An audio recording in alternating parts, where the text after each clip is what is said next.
ډوپلیسس وایي نور احمد زموږ د لوبډلې بریا په یوازې ځان له لاسونو وګرځوله. نور احمد په غوره توپچونې مقابله لوبډله ماته او خپل نوم یې 3 مقام ته ورسوه.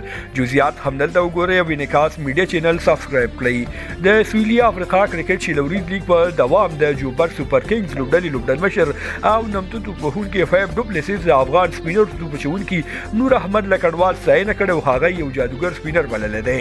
فیف ډوپلیسس ویلي په وروستیو کې د ډونوان فریرا فرنزوسیزا او توپوهنه خورا ښه وه او لوبه یو څه کابو کړې وه. موږ د لوبې ګټلو ته نږدې وو خو نور احمد په لومړیو کې زموږ د تیزو منډو لړۍ ودروله. د هغه په لومړي اوور کې 2 وکټې ولاړې او دې موږ ته لوبه سخته کړه. مبصرین نور احمد ته چپلاس راشد خان وایي رښتیا هم چې یو له ډېرو غوره توپچوونکو څخه دی. هلاسو توپوهونکو ته په سلایټلند کې یو ډېره خطرناکه توپچونه کوي. ډوپلیسس هم په همدې ډول لاین کې بولډ آوټ کړ. لومړی اوور په 2 وکټو اخیستو سره میډن کړ. نور احمد په بیګانۍ لوبه کې 4 اورونه وکړل چې د درویش منډو په بدل کې 3 مهم لوبغاړي وسوځول.